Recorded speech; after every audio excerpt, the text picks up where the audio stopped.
Good morning everyone. आज हम importance of training और डेवलपमेंट पढ़ेंगे। साइकोलॉजी के सिलेबस के अकॉर्डिंग हम इसे डिस्कस कर रहे हैं। वैसे इसको कॉमर्स का एक सब्जेक्ट है, ह्यूमन रिसोर्स मैनेजमेंट, उसके अकॉर्डिंग भी जो है आप यहाँ से नोट्स ले सकते हैं। So we will discuss with first topic, development of human resources. So human resources development include training और इंडिविजुअल आफ्टर ही और शी इज फर्स्ट हायर्ड। जब एक इंडिविजुअल को हायर किया जाता है तो उसे एक ट्रेनिंग दी जाती है, उसके थ्रू उसका डेवलपमेंट होता है। And it provide opportunities to learn new skills. इसमें हम नई नई स्किल्स सीखने को मिलती है हमें। Distributing resources that are beneficial for the employ task and any other development activities. बहुत सारी एक्टिविटीज को करने के लिए, एक अच्छी तरीके से करने के लिए, बेस्ट परफॉर्मेंस देने के लिए आपको ट्रेनिंग की जरूरत होती है। इससे आपकी स्किल्स शार्पन हो जाती है। Then training and development. So training क्या है, अभी एक डेफिनेशन भी चाहिए होगी ना ट्रेनिंग की। तो सबसे पहले हम उसका जो है होता क्या है ट्रेनिंग को ऐसे ब्रीफली समझेंगे। देन उसके बाद एक डेफिनेशन जो है एक्यूरेट डेफिनेशन मैं आपको दूंगी।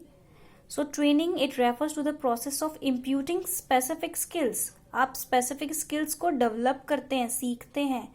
Ability and knowledge to an employ, ठीक है, अपनी नॉलेज और एबिलिटी को शार्पन करते हैं, बढ़ाते हैं। Training are short term focused. By training जो होती है लंबे समय की नहीं होती है, छोटे समय के लिए होती है, बट उसमें आप पूरी तरीके से लर्न कर लेते हैं। They are design to meet the need of the employees and the position employ occupies. भाई जो आपको पोजीशन मिली है, जो आपको परफॉर्म करना है, उसके बेसिस पे आप जो है यहाँ पर ट्रेनिंग आपको मिलती है और आप उसे लर्न करते हैं, एक्वायर करते हैं। तो दिस इज ट्रेनिंग, एक ब्रीफ इसको इंट्रोड्यूस किया है मैंने। Then development is refers to the learning opportunities design to help employ grow. So development is basically growth है। तो आप मान लो अगर आप ऑलरेडी ट्रेनिंग ले चुके हैं, किसी हाई पोजीशन पे है, बट फर्दर आप तैयारी कर रहे हैं जो है नेक्स्ट लेवल के लिए, तो उसमें ग्रोथ होना जरूरी है, तो वो डेवलपमेंट के लिए बताएगा। तो ट्रेनिंग शुरुआती दौर की ट्रेनिंग भी होती है, और डेवलपमेंट में आप कह सकते हैं कि एक ऑलरेडी एग्जिस्टिंग पोजीशन जो है उसको उसके ऊपर वाली यानी हाई लेवल ऑफ सुप्योरिटी जो कहेंगे, सुप्योरिटी लेवल या हाई लेवल जो पोजीशन है उसको एक्वायर करने के लिए हम डेवलपमेंट करते हैं हमारी पोजीशन में। So they are longer term focused. भाई इसमें थोड़ा टाइम लगता है। It requires longer time continuous planning and program development. अब इन दोनों का कंक्लूजन बताया है कि ट्रेनिंग और डेवलपमेंट में be understood as any attempt to improve current और फ्यूचर एम्प्लॉय परफॉर्मेंस। तो मैंने जैसे आपको बताया कि भाई अगर अभी करंट में आपको परफॉर्मेंस को इंक्रीज करना है या शार्पन करना है, जो न्यू एम्प्लॉयज आते हैं या न्यू कैंडिडेट्स जो आते हैं, तो हम उसका ट्रेनिंग का यूज करते हैं। एंड डेवलपमेंट में हम नेक्स्ट जो है प्रोसेस या लेवल के ऊपर जाने के लिए यूज करते हैं। तो by increasing an employees ability to perform through learning as increase his और हर नॉलेज, उसकी नॉलेज और उसकी एबिलिटी को इंक्रीज करके। अब टू डेफिनेशन की अगर हम बात करें, so training means equipping the employ with the required skill to perform the job. Then development refers to overall growth of the employee. It focus on personal growth and successful employee development. Then we will discuss importance of training and development. अभी तक तो हमने training और development होता क्या है वो discuss किया, बट अब इनकी इंपॉर्टेंस क्या है किसी ऑर्गेनाइजेशनल जो हम बात करते हैं किसी ऑर्गेनाइजेशन में, कंपनीज के अंदर, इसकी इंपॉर्टेंस क्या है। सो companies derive competitive advantages from training and development. भाई इस ट्रेनिंग और डेवलपमेंट से जो है एक कंपटीशन करने का जो होता है ना, एक बेनिफिट कि मीन्स हमारी जो है कंपनी वो ज्यादा पॉपुलर हो, तो उसमें अगर हम अच्छे से ट्रेनिंग और डेवलपमेंट हो रहा है तो ऑफकोर्स जो भी कंपनी है उसको प्रॉफिट होता है। So this is particularly true when, कब ये ट्रू होगा, कब ये सच है। The deficiency is caused by a lack of ability rather than lack of motivation to perform. देखिए आप में एबिलिटी भी होनी चाहिए, ठीक है, एबिलिटी के साथ साथ आप में मोटिवेशन और परफॉर्म करने का जो मोटिवेशन है वो होना जरूरी है। सो दिस इज इसके लिए हम importance of training and development जरूरी होता है। किस लिए? मोटिवेशन गेन करने के लिए। आपको स्किल्स तो पता है पर आप मोटिवेटेड ही नहीं है, तो फिर आपको हमेशा ये रहेगा कि अरे नहीं कभी गलत ना हो जाए, ऐसे ना हो जाए, तो उसके लिए जो है आपकी ट्रेनिंग परफॉर्मेंस को इंक्रीज करने की जरूरत है। Second is the individual involve have the aptitude and motivation to learn to do the job better. अगर आपका अपने इंटरेस्ट के अकॉर्डिंग आपने जो भी ऑक्यूपेशन चुना है उसमें आप ट्रेनिंग कर रहे हैं, तो उसमें हम ज़्यादा से ज़्यादा इन्वॉल्व होंगे, एक फ्लो बनेगा, तो उससे मोटिवेशन जनरेट होगा और आपकी जॉब की परफॉर्मेंस बेटर होगी। Then third is supervisors and peers are supportive of the desired behaviour. अभी मैं अगर एम्प्लॉय हूँ, मेरे जो ऊपर जो मुझे चेक कर रहा है सुपरवाइजर, और मेरे साथ की जो मेरे साथ काम करते हैं वो पीयर ग्रुप या पीयर्स जिसे कहेंगे, फ्रेंड सर्कल, या जो भी साथ में जो कैंडिडेट्स है, अगर वो सपोर्टिव हैं और जैसा बिहेवियर मैं उनके साथ कर रहा हूँ अच्छा एक पोलाइट वे में, तो वैसा ही अगर वो मेरे साथ कर रहे हैं तो ऑफ कोर्स ऐसे इन्वायरमेंट जो है सबको चाहिए होता है, उसमें भी आपका डेवलपमेंट होता है। ठीक है, so training and development offer competitive advantages to a firm by removing performance deficiency making employ stay longer. इसकी वजह से क्या होगा कि जो एम्प्लॉय है वो लंबे समय तक टिका रहेगा कि हाँ भाई मुझे यहाँ मेरी सारी, अगर एक कोई रिक्वायरमेंट या नीड अगर अनसेटिस्फाइड है और बाकी सेटिस्फाइड हो रही है तो वो लंबे समय तक टिकेगा। तो मिनिमाइजिंग एक्सीडेंट, इससे एक्सीडेंट के जो चांस है वो कम हो जाएंगे। Scraps and damage and meeting future employ need, जो भी एम्प्लॉय की नीड है जिसकी वजह से उसने यहाँ पर भाई अपना जो है उसकी हायरिंग हुई है यहाँ पे, उसको नीड थी, उसने उसको भी तो जॉब की नीड थी, तो उसके अकॉर्डिंग अगर उसकी नीड्स को फुलफिल कंपनी कर रही है तो सबसे बेस्ट जो है ट्रेनिंग एंड डेवलपमेंट के थ्रू ही ये सब पॉसिबल हो पाएगा। Then training contributes to employ. अब जो ट्रेनिंग किस तरीके से कॉन्ट्रीब्यूट करती है एम्प्लॉय को, स्टेबिलिटी होगी इन एटलीस्ट टू वे। किस तरीके से? दो तरीके से। एम्प्लॉय को अगर ट्रेनिंग दी जाएगी तो एफिशिएंसी आएगी उसमें। अब उसकी वजह से क्या होगा कि ग्रोथ ऑफ फर्म, अभी फर्म की जो है ग्रोथ होगी, जो कंपनी है उसकी ग्रोथ होगी। देन स्टेबिलिटी टू वर्कफोर्स, अभी उसको जो है उसकी स्टेबिलिटी हो जाएगी कि हाँ भाई ग्रोथ हो रही है तो मुझे कंपनी भी नहीं निकालेगी और मैं भी नहीं निकलना चाहता। ये क्यों नहीं निकलेगा? Tend to stay and with the company because उसकी सैलरी इंक्रीजमेंट, पोस्ट जो है उसको इंक्रीज कर दिया जाएगा, उसको जो है हाई लेवल की दे दी जाएगी। सो दो तरीके की बात हो गई इसमें, कंपनी का भी इन्वॉल्वमेंट है और खुद का भी इन्वॉल्वमेंट है। Then training makes the employee versatile in operations. All rodents can transfer to any job. Training benefits organisations. So organisation को किस तरीके से ट्रेनिंग से बेनिफिट मिलता है? Organisation gets more effective decision making and problem solving skill. ठीक है, decision में उसे जो है इफेक्टिवनेस मिलेगा और प्रॉब्लम को सॉल्व करने में आसानी होगी। Then helps need to cost down in many way, example production, personal etcetera. अभी प्रोडक्शन में भी इंक्रीजमेंट होगा, ग्रोथ होगा और जो है कंपनी को बेनिफिट होगा। पर्सनली भी जब उसकी परफॉर्मेंस से ग्रोथ हो रही है तो ऑफकोर्स कंपनी भी उसे कुछ ना कुछ देगी, तो उसमें भी इंक्रीजमेंट, इन्हांसमेंट होगा। Then benefits to individual which benefits organisation, helps a person handle stress. ठीक है, स्ट्रेस को, टेंशन को, फ्रस्ट्रेशन को, कॉन्फ्लिक्ट को वो हैंडल करता है, तो ये एक बेनिफिट है। यहाँ पे जब ट्रेनिंग वगैरह मिल जाती है उसे तो इन सब चीज़ों से वो प्रॉपरली मैनेज कर लेता है, क्योंकि ये तो रोज आएंगी ये जो चीज़ें, ऐसा तो है नहीं एक दिन की जो है स्ट्रेस है।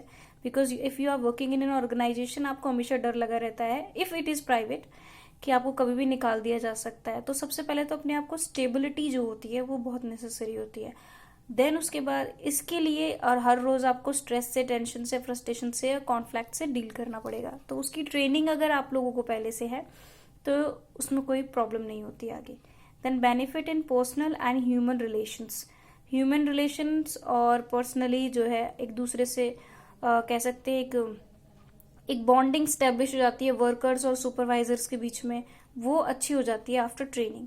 Improves communication between group and individual, क्योंकि अगर आपको पहले से ही किसी ग्रुप में डालना है हमें और हम आपको पहले ही छूट दे देते हैं कि आप आपस में बात कर सकते हैं, अगर आपका कम्युनिकेशन सभी लोगों से हुआ है और फिर कहे कि आपका ये ग्रुप है and you can work together, तो एक कम्युनिकेशन जो है वो कहते हैं ना कि एक कम्युनिकेशन गैप नहीं आता है, फिर कंटिन्यूशन में उनका जो है प्रोसेस चलता रहता है। Then it provides information on other government laws and administrative policies.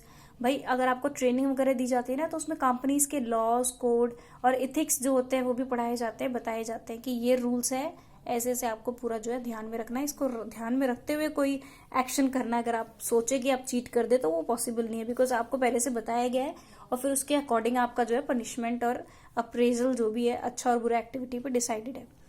Then need में आपका आता है इंपॉर्टेंस ऑफ ट्रेनिंग। अब दो तरीके से जो है इंपॉर्टेंस होती है ट्रेनिंग की, एक तो ऑर्गेनाइजेशन के पॉइंट ऑफ व्यू से और एक एम्प्लॉय के पॉइंट ऑफ व्यू से। So according to organisation point of view, सबसे पहला जो है वो ये है कि रिड्यूस लर्निंग टाइम। देखो अगर हम किसी को ट्रेनिंग देंगे, ट्रेनिंग और डेवलपमेंट हो रहा है उसका, उसे ट्रेनिंग दी जाएगी तो क्या होगा, एम्प्लॉय जो है बाकी जो लोग अनट्रेन्ड है उनसे कम टाइम लेंगे परफॉर्म करने के लिए। तो trained employ takes less time in learning the job as compared to untrained employee.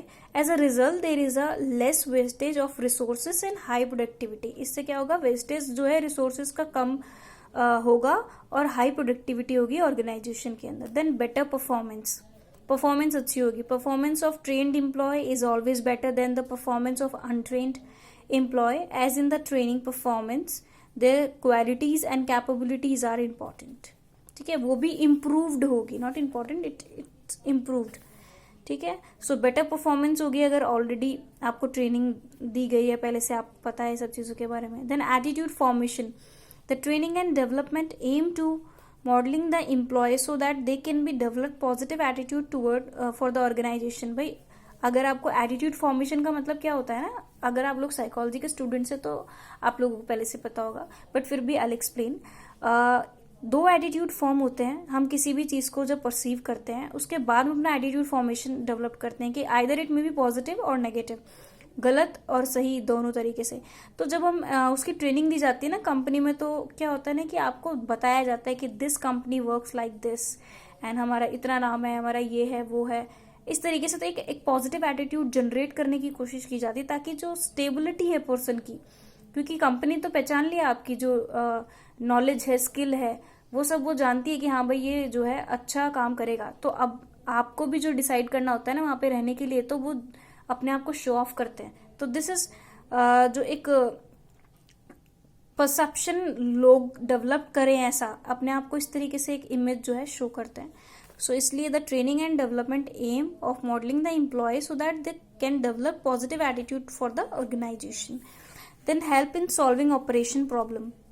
भाई ऑपरेशनल प्रॉब्लम को सॉल्व करने में हेल्प करता है। Organisation face various problem such as absenteeism, मतलब लोग जो है कम आते हैं ऑर्गेनाइजेशन में। वेस्टेज ऑफ रिसोर्सेज हो जाता है कई बार, क्योंकि लोगों को आदत नहीं है और कभी कुछ बनाया नहीं है। तो जो कंपनी में बन रहा है कुछ भी हो सकता है, तो अगर आपके पास ट्रेनिंग नहीं है तो कई बार आपके एक्सीडेंट्स भी हो सकते हैं और वेस्टेज भी हो जाता है रिसोर्सेज का। तो इसकी भरपाई भी तो कंपनी करेगी ना। दैट्स द रीजन जो है ट्रेनिंग दी जाती है। Through the supervisory level training these operations problem can be avoided because supervisors are trained for improvement of supervised subordinate relationship and for encouraging and motivating their subordinates। ठीक है, problem को solve किया जाना चाहिए। Absent लोग कम हो industry में, तभी काम होगा जब लोग आएंगे। Got it. Then fifth is help to adapt changes. अब भाई कई बार क्या होता है ना, चेंजेस बहुत नेसेसरी होता है जब हम नेक्स्ट पीरियड ऑफ जनरेशन में आते हैं। हमेशा 21st सेंचुरी है नाउ अ डे, तो बेसिकली पहले से अब जो है इंडस्ट्रीज में बहुत सारे चेंजेस हुए हैं, तो उसको भी अडेप्ट कर सके उसकी, इसीलिए ट्रेनिंग भी जरूरी होती है। तो जरूरी नहीं है आप सिर्फ शुरुआत में ट्रेनिंग करते हैं, कभी भी जो है जब लगता है कि हाँ भाई अब नई चीज आ रही है और हमें सबको बताना पड़ेगा पहले, तो उसके लिए ट्रेनिंग जरूरी होती है। नाउ अब सेकंड, यानी कि एम्प्लॉय के हिसाब से, एम्प्लॉय के व्यू पॉइंट से, from employ point of view importance of training क्यों नेसेसरी है। सो ये बेटर करियर ऑप्शंस देता है आपको। ऑलरेडी जो है ट्रेनिंग वगैरह मिल गई है तो उसमें भी चीज़ों को सिखाया जाता है। ऐसा नहीं कि सिर्फ मशीन वर्क करवाएंगे आपसे, they use to teach you basically. So सारी जो है नॉलेज हर चीज़ के बारे में आपको बताएंगे। तो ये आपका बेटर करियर ऑप्शन कर देगा कि it improve skill and knowledge due to training bring better career option for employees. Then उसके बाद आपका आता है सेकेंड पॉइंट, अर्निंग मोर। अब भाई जब आपकी ट्रेनिंग हो जाएगी तो you will be more skilled आपकी स्किल्स जो हैं बहुत शार्पन हो जाएंगी। सो ये है, आपको अर्निंग में जो है बेनिफिट देगा, और एक एक्सपीरियंस भी जनरेट होता है कि भाई मैंने जो है इतने समय तक मैंने ट्रेनिंग किया है and I am having more experience than other person. So इसलिए हम मेरी जो है इंक्रीजमेंट ज़्यादा होनी चाहिए, अर्निंग मोर, अर्न जो है ज़्यादा होनी चाहिए। तो improvement efficient performance of employ help the employ to earn more, then boost up the moral of employees. So training से क्या होता है ना, बूस्टअप होता है, यानी कि आपको सेटिस्फैक्शन बहुत ज़्यादा मिलता है, आप जो है संतुष्ट रहते हैं। Training increase the satisfaction and of the employ, moral of the employ, then less chance of accident. अब जब ट्रेनिंग वगैरह आपको दी गई है तो एक्सीडेंट का चांस बहुत कम होगा। Training makes employ more efficient, so there are less chance of accidents. Okay guys, thank you so much. We will in next video we will discuss another chapter, जो कि मैंने फर्स्ट वीडियो में ही आपको दिखाया था कि नंबर ऑफ सिलेबस है, उसमें से 4 चैप्टर्स हैं, 4 यूनिट्स।